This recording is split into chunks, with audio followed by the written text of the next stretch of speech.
आज बहुत कीमती सी चीज आपको दे रहे हैं गुरु पूर्णिमा के अवसर पर। बहुत कीमती सी चीज दे रहे हैं। प्रैक्टिकल जरूर करना कि सियोर वाला महाराज झूठ तो नहीं बोल दिया। बहुत कीमती सी चीज है, पर हर जगह पर उसको प्रयोग मत करना। हर जगह पर उसका प्रयोग मत करना। उसका प्रयोग करना जब बहुत ज्यादा उलझन में हो, बहुत टेंशन में हो, बहुत तकलीफ में हो और तुमसे कोई भिड़ रहा है, तुम्हारे ऊपर आक्षेप कर रहा है, तुमको बहुत तकलीफ दे रहा है, और उस समय पर तुम अगर कुर्सी पर बैठे हो, सोफे पर बैठे हो, सिंहासन पर बैठे हो, तो अपने पुरुष अपने सीधे पांव का और महिला अपने उल्टे पांव का अंगूठा पृथ्वी पर टिकाकर अशोक सुंदरी का स्मरण कर ले। उतनी देर में आपका जो मन का टेंशन है, चिंता है, जो सामने उलझन आकर खड़ी है, 7 से 8 मिनट लगता है, धीरे धीरे धीरे धीरे हल होना प्रारंभ हो जाता है।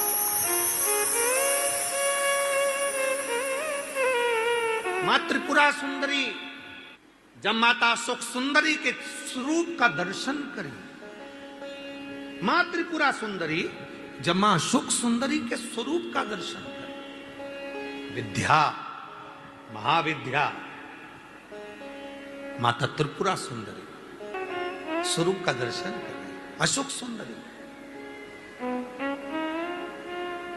और किस समय पर दर्शन करा? जब मां पार्वती की गोद में माता अशोक सुंदरी बैठी हुई थी। और माता पार्वती जी की गोद में जब अशोक सुंदरी बैठी हुई थी और त्रिपुरा सुंदरी को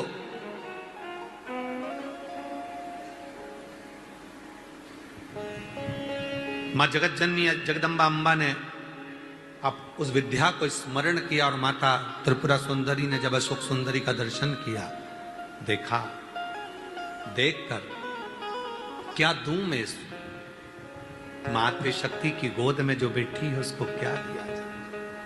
त्रिपुरा सुंदरी जी कहती हैं कि हे देवी अशोक सुंदरी, तुम मेरे त्रिपुरारी की पुत्री हो और मैं त्रिपुरा सुंदरी मेरे त्रिपुरारी का स्मरण कर कर कहती हूं, संसार का कोई मनुष्य जब अपने पैर के अंगूठे को भूमि पर स्पर्श करेगा, उस समय पर पंजा एड़ी सब ऊपर होता है, अंगूठा केवल थोड़ा सा अंगूठा पांव का स्पर्श होता है। उस समय पेड़ी ऊंची, पंजा ऊपर, पांव का नीचे का जो भाग, खड़ा भाग नहीं, नीचे का भाग भूमि पर स्पर्श होता है। और उस समय पर जो अशोक सुंदरी तुम्हारे नाम का स्मरण करेगा और जो उस स्मरण में पाएगा, त्रिपुरा सुंदरी कहती है मैं स्वयं त्रिपुरा सुंदरी उसकी उलझनों को समाप्त कर कर उसके जीवन को खुशियों से भर। ये त्रिपुरा कह रही है, ये विद्या कह रही है, मां त्रिपुरा सुंदरी।